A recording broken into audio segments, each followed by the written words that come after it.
Really, Dr. Paul doesn't need an introduction to most of you. I'm sure everyone in this room knows all about his congressional career and presidential campaigns. But I've had a chance to meet him and some of his family members, and it's been a very great experience for me. And we all know what he's done for liberty over the years and all the personal time and effort he gave.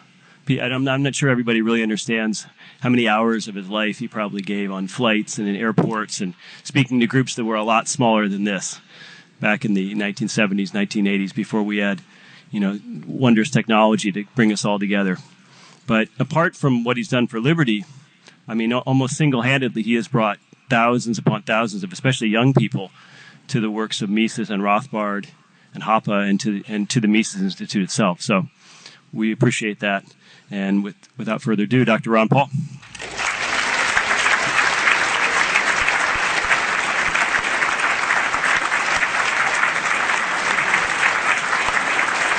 Thank you. Thank you very much. It's nice to be here. It's nice to be among friends. I understand you've been spending a little bit of time talking about the police state, and I'm sure there's been dire warnings, and we're worried about it. And I remember writing an article for my Freedom Report. It must have been 10 years ago or so, maybe even longer. And I said, do we live in a police state? And I recall somebody writing a letter, and they said, where are you? Are you wondering whether we live in a police state? And that was 10 years ago. So now things have changed. Everybody knows we live in a police state. And I think that's progress. Not progress that we all live in a police state, but progress that the people are waking up. They realize what's happening and they're getting annoyed. And I think that is a great degree of progress that we're making. All revolutions, from my viewpoint throughout history, have always been a revolt against the police state. When governments get out of control, they over-control the people. Whether you go far back as Roman times, in more recent history, finally the people rise up, and either the system exhausts itself or aggravated enough to motivate the people, or the intellectuals came along and said there's a much better way. But when in the 20th century, I was born in 1935, and I consider, in my memory, probably one of the most important years for the acknowledgement and the attack on the police state was 1989. I think 1989 was a fantastic year. First, of course, we know that the Berlin Wall came down in 1989. Within a few years, the Soviet system was totally gone. And it wouldn't have surprised Mises. Mises told us before it even was well organized that if socialism doesn't work, it would fail. And true enough, it did fail.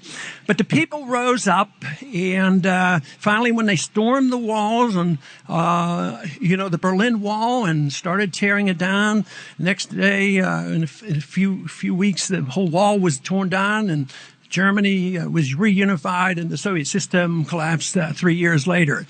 So in many ways, this revolt against the police state was miraculous and fantastic. And I think one of the most important things is that I remember the Cold War so well because I was drafted and put into the military. And there was this fear. There were missiles in Cuba, and we had a lot of worries. And all of a sudden, it just went away. And there was an intellectual reason for that, but there was the collapse of a failed system that happened. But 12 countries just were divided away, and they got their independence back again. There was secession, and to me, it was like a miracle that this happened. And when Gorbachev, resigned, turned the leadership over to Yeltsin, he literally, in a way, handed over the keys to a nuclear arsenal. And I think that is the way that we might look at how the police state may dissipate or disappear. So as bad as it is, there's still, if we do the intellectual work right and get the support, intellectual leadership has to be there. The masses, the numbers of people have to go along either out of need for it or they have no place else to go, and certainly a bankruptcy helps us along. But also in 1989, matter of fact, a short couple months before the Berlin fell, we had the incident, minor little incident, at Tiananmen Square. And this was fantastic. And back then, we didn't imagine the internet was working, but it wasn't as active as today. But I remember the people did have some cell phones, but they had faxes, and we got a lot of information, and there were a lot of coverage of what was happening then.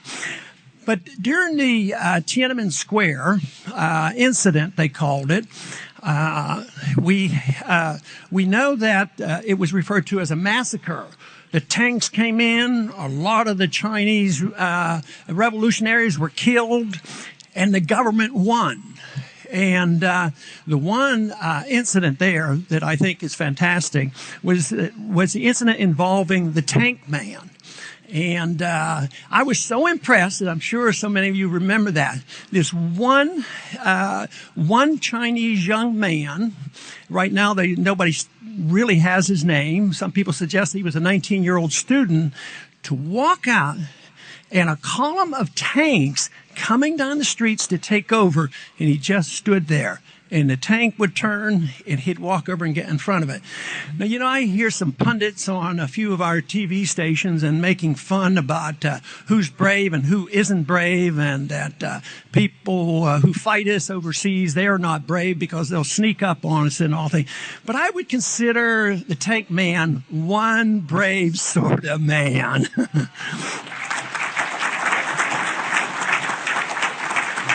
And the picture impressed me a lot, and I mentioned it, and it was in 1999. I recall my staff knew how much I admired the picture. Went out. They didn't just take a clipping of the picture and took it off the internet or anything. They actually purchased it through AP, because it was an AP photographer that did this, and got permission, and they framed this for me. And it's a picture that I've had in my office. I think it's so symbolic about man against the state.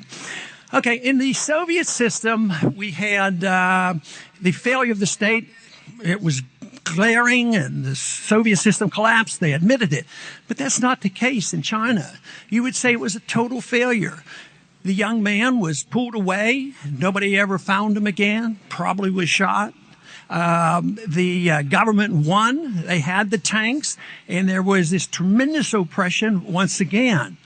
But I am convinced the tank man won. He won because he ushered in an age. China has changed. They still call themselves communist. But guess what? I've had business people tell me that you can start a business in China easier than you can start a business in the United States. And that's pretty bad for us and probably good news for China. So this is something that I've often thought about, and the tank man, represents the independence and the liberties. Now, I call him a hero, but today, who are our heroes? I mean, from the media, they're always people in our military who have killed a lot of other people. The people who are great sharpshooters, the people who drop bombs, the people who run drone missiles. They never get criticized in the major media for killing innocents, but they become hero. Everybody that has a uniform now is a hero. But what about somebody who wants to tell the truth? What if you have an Edward Snowden that finally speaks out and talks about the truth? He becomes a traitor in their eyes. I call Edward Snowden a true hero, like the tank man.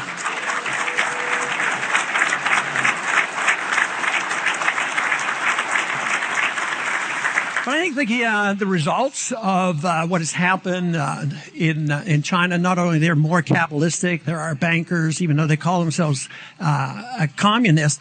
But there was an article in the Houston paper here just the other day.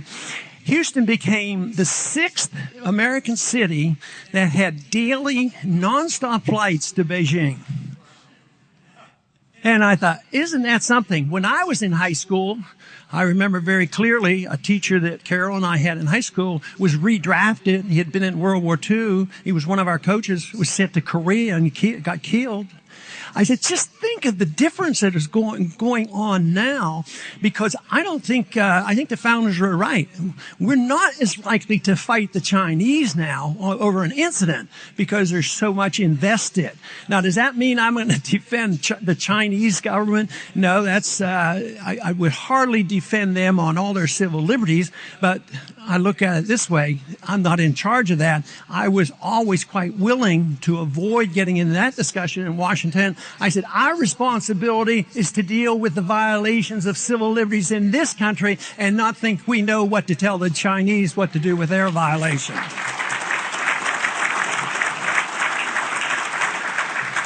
And now just recently we've had some more revolutions going on, the Arab Spring.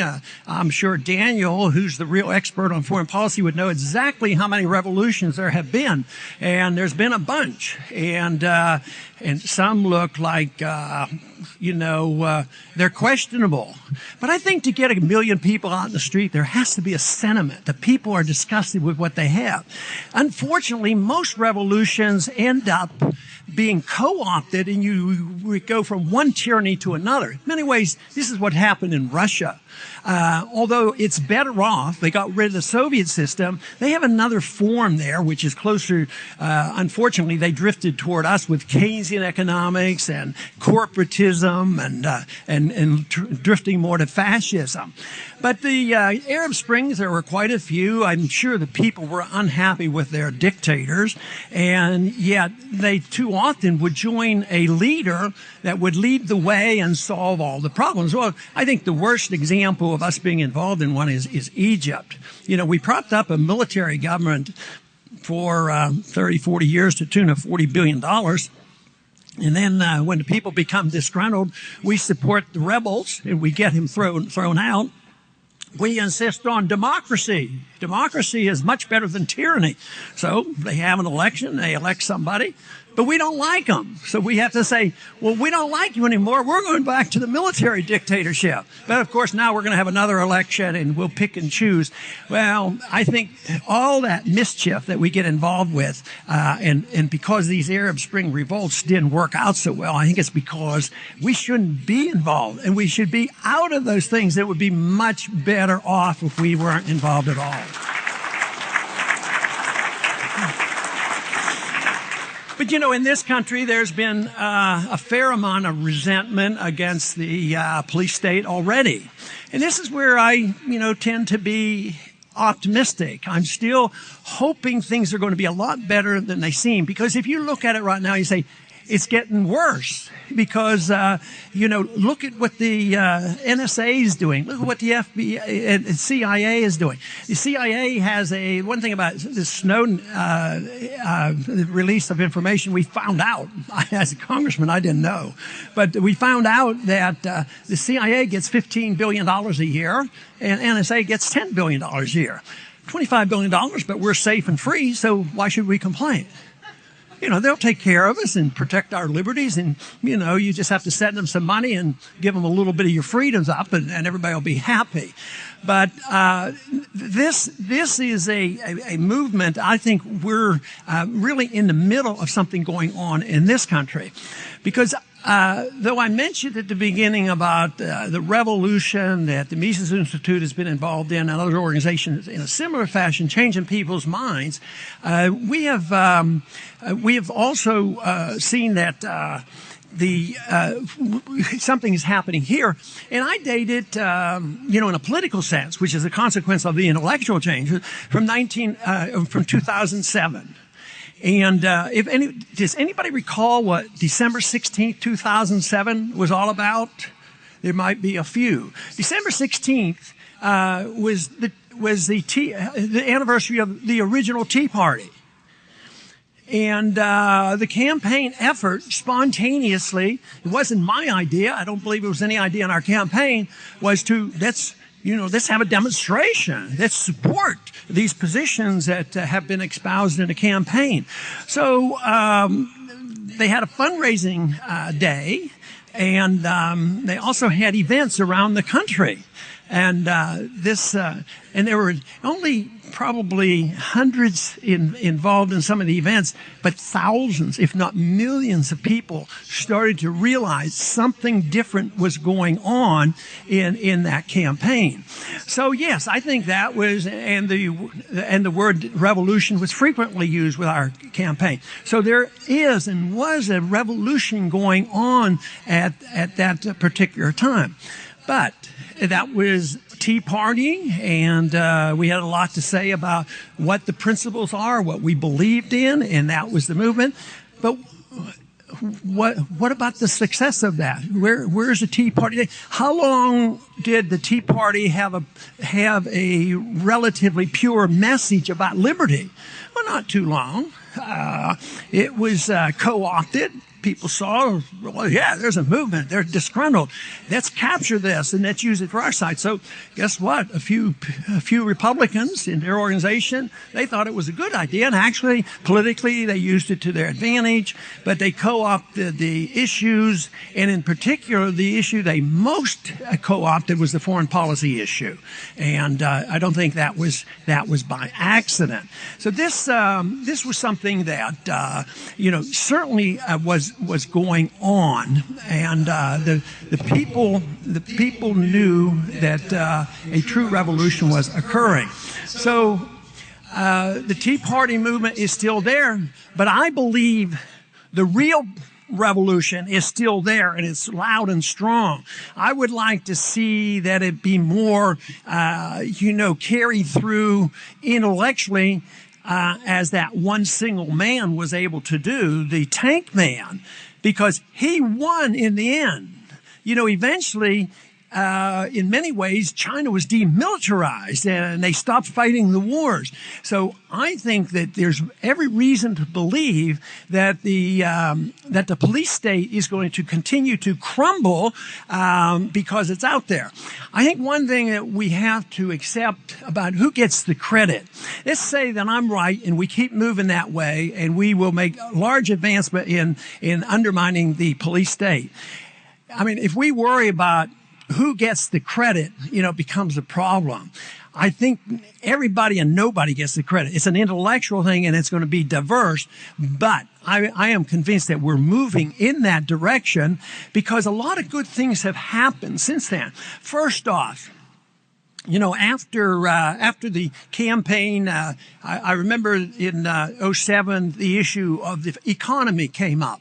And I took the position, I thought the economy was in shambles. There's a lot of malinvestment bubbles there, and something big is going to happen. And at least by the fall of 2008, we had two presidential candidates rushing back to Washington to vote for the bailout.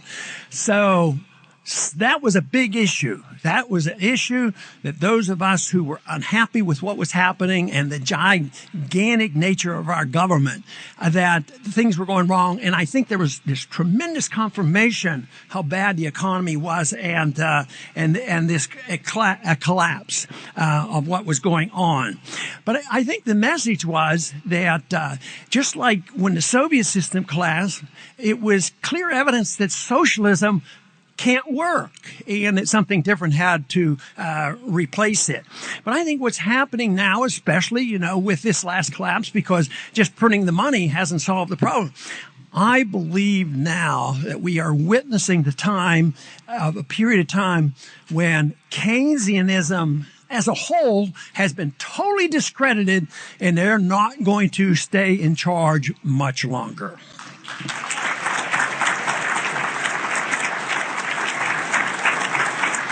Another place where I think the revolution has won is, let's say, about the Federal Reserve. I mean, how long? I've been working on the Federal Reserve since I first went to Congress in '96. A few people would talk about it, but since 2007, we have had 2 times the House of Representatives voted to audit the Federal Reserve. And that means the people are behind this. 80% of the people say we ought to audit the Federal Reserve. So I would say that is an achievement, along with this change in the attack on the state, on the police state. But it's also in another place in money, there's been a victory, and that is in competing currencies. I don't work on the assumption that if we get 10 more people in Washington, things are going to be okay and we're going to win the vote. That's not going to happen. What we have to do is get enough freedom to release the creative energy and come up with alternatives to the government. And right now, we have competing currencies. There's competing currencies out there. I don't even understand them, but if they're competing with the Federal Reserve notes, I'm all for it.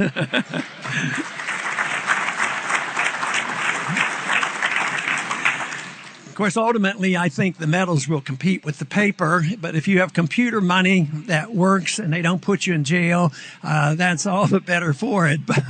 And of course, if you have competing currencies in the private market, the prohibition is against fraud. I mean, you can't act like a government and counterfeit the money and commit fraud. But at least the principles out there where competing currencies are existing, and even those individuals like Bernanke, when he's asked, he doesn't come down hard and say, well, we have to stop this. If it ever becomes a truly competing currency, I think they may have second thoughts about it. But anyway, I think that's another place where we've had some victories. And the other thing is there's a change in attitude. I mean, the police state up until now has always said, the president decides when we go to war. Congress has nothing to say about it. We go to the UN, we go to NATO, and presidents. It's a unitary presidency, and the president has this power to do it. But guess what? What happened when the people decided they weren't ready for a new war in Syria? The people spoke out and they were talking our message. Don't do it. And hold back on starting to bomb Iran. And guess what? We're talking to Iran. Hopefully that continues. At the same time, it looks like Assad is a friend of everybody now. They're actually talking to him and he's holding a peace conference. I mean, it to me is pretty neat. It's pretty miraculous. So I think in many ways we are winning this and undermining, at least on principle, so much of what the police state stands for. I think another area where we're winning, and Tom Woods had a lot to do with this, and that is emphasize the issue of nullification. I've always argued the case that nullification has come, probably won't come with Congress passing a law and say, okay, we recognize that that's a basic principle and we're going to write a law and make sure that the states can nullify the laws. I always assume that the worse the federal government gets and the more broke it gets, the more people will act out on their own. But just think of what's happening with nullification. I think this whole thing about the drug laws, I mean, the states have taken over, and as of January, and when people ask me about, the legalization of marijuana, I always make the very strong point that I don't have a whole lot of interest in marijuana, but I have a whole lot of interest in freedom of choice and people making up their own minds about issues like that.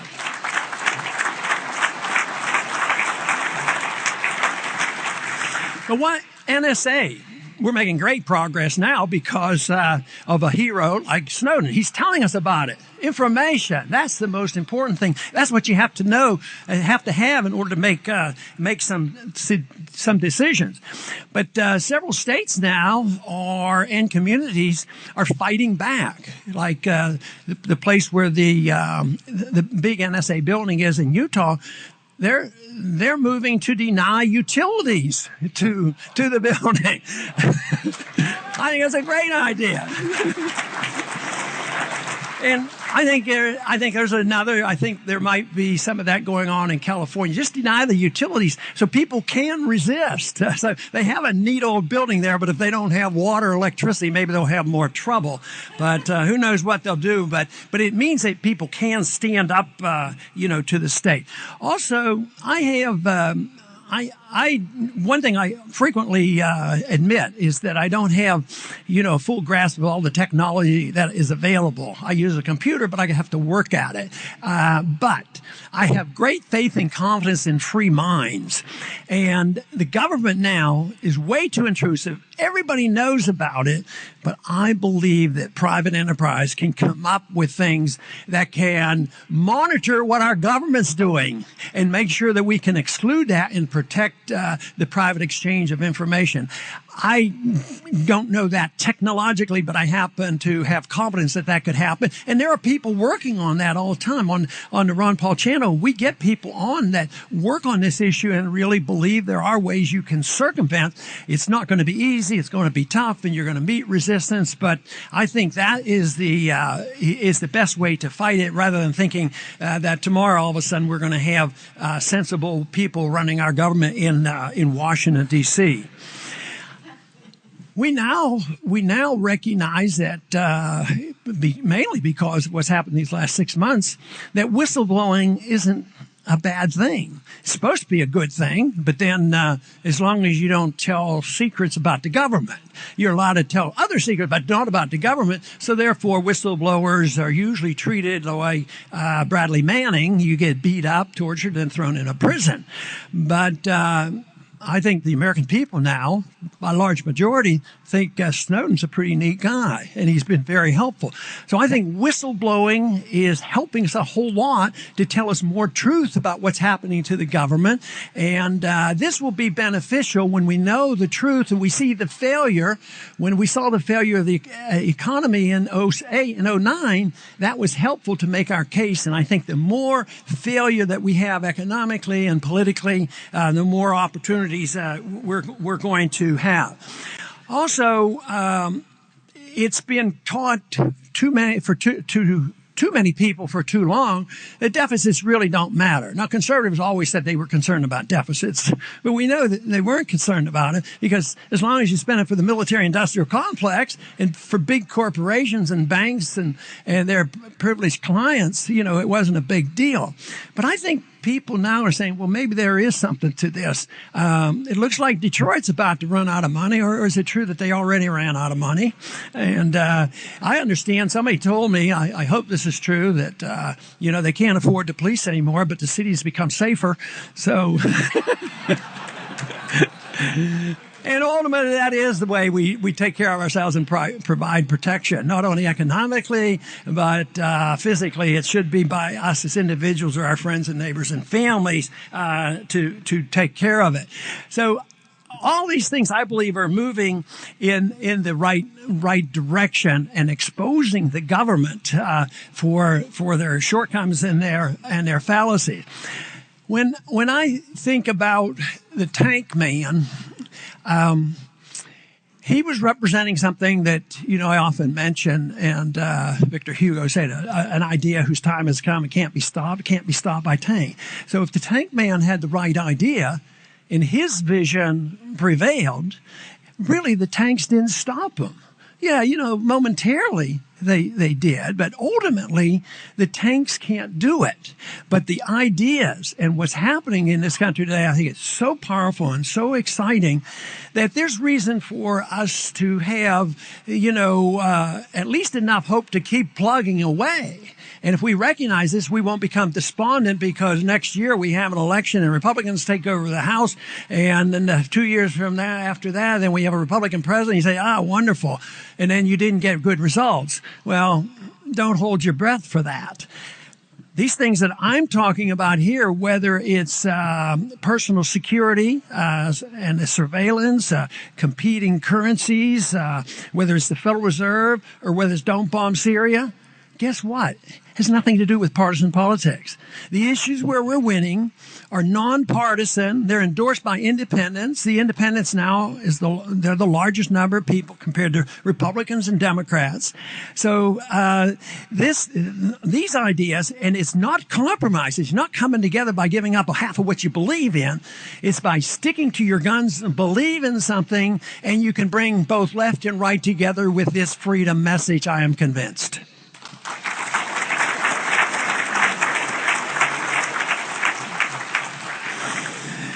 I've worked a long time on promoting the cause of liberty. A lot of people ask, well, what does that all mean? Well, it means to me that we each have a right to our lives and a right to our liberties, and our lives and our liberties do not come from our government. They come from a creator. They come to us in a natural way.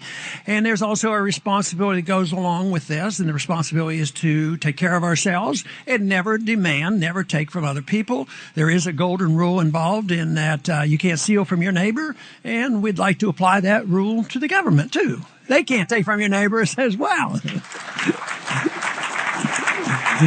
Now, you might argue, Ron, you're just kidding yourself. What happened to you in South Carolina when you suggested that we have a golden rule in foreign policy, that we not do anything to another nation that we didn't want to have them do to us? Well, in that very, very strong Republican forum that day, I got booed. Can you imagine that? I mean, that's so embarrassing, being booed on national television. But I tell you what, though, it is. I really think our time is coming. It's here, and it is changing. It is ideological, and if we understand this principle of liberty, what I see happens is that it releases the creative energy in us. We don't be dependent. And you might say, well, people are always dependent. And I think that is true. People, there will always be. Matter of fact, it might even be the majority. But the majority always follows the leadership. And the leadership in the world throughout the 20th century had been really vicious tyranny. Today, it's still, dictatorship in economics and regulations and statism and a police state mentality. But I really am convinced that we are moving in this direction where people are recognizing the benefit. So if the leadership is, representing a certain viewpoint, this is also the reason why I'm a strong believer in private education and also home education as well, to get the people to grassroots. There was an interesting statistic from North Carolina the other day I thought was pretty neat. The governor goes in, and one thing he did was he cut off, because they were out of money, he cut off the extension of unemployment benefits. Guess what? Unemployment went down. People went and got jobs now. Isn't that astounding?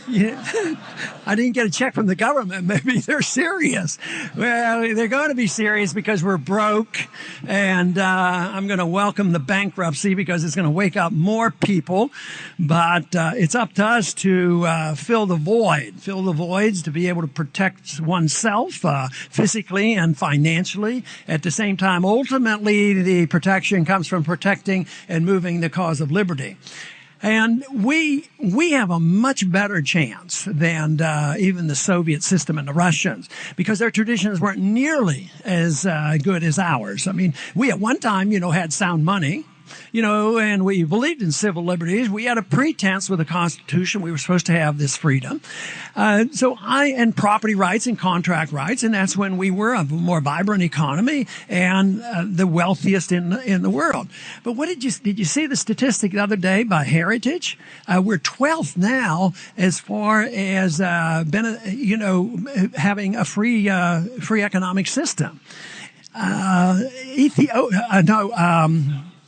Pardon me? Estonia, yeah. Estonia is ahead of us now. So, I remembered a very short story about Estonia. Carol and I had a very good friend that the husband fought in the Russian Revolution with the Cossacks and came here. They became very close friends, and he was a fisherman. And his wife was Estonian, and she went back. And she told a heartbreaking story when she came back. And this, of course, in 1960, the height of the Cold War. She went back there, and the family was so glad to see her. The celebration was to get one egg, and fry it and watch her eat it. And I thought, holy man, they didn't even have any idea that this woman, because she moved to America where he worked hard, had a big business, she could go and buy 10 dozen eggs in a day, and it wouldn't even be blink of an eye. But now they're ahead of America. So there must be some good thinking people in Estonia, and must have a better tax system. Who knows exactly? Somebody sitting here probably knows it. So things must be better there. But it turned around.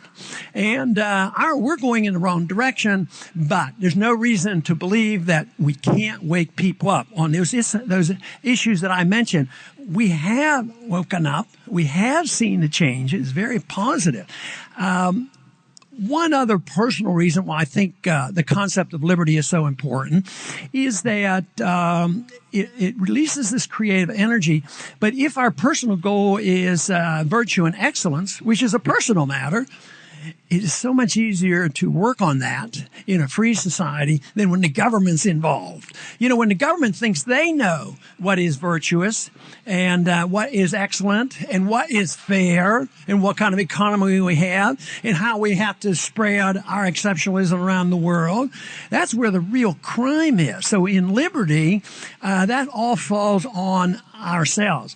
When governments get involved in this idea that they know what's best for you, to know how to promote virtue and excellence, believe me, there's no other way to do that without the crushing of personal liberty. And it's been going on for a long time.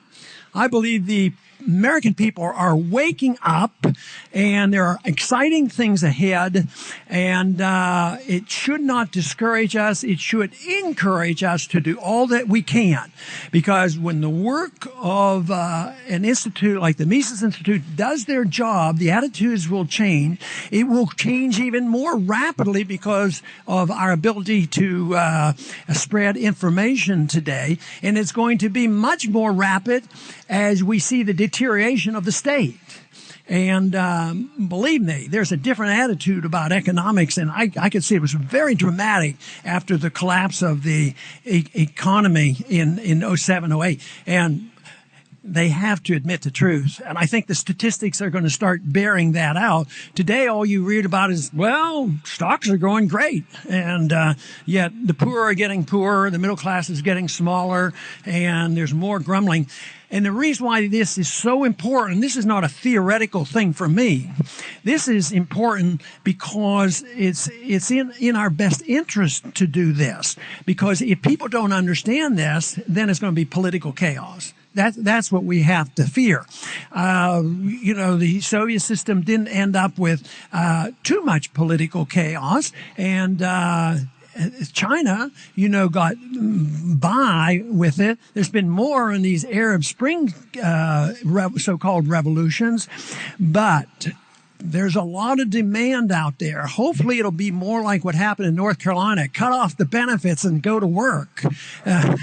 That's going to be a better way, and hopefully that will be it. But that opportunity is coming, and we should all be excited about that. I want to thank everybody once again. I want to thank Lou and Jeff for having me here today, and it was great visiting with you. Thank you very much.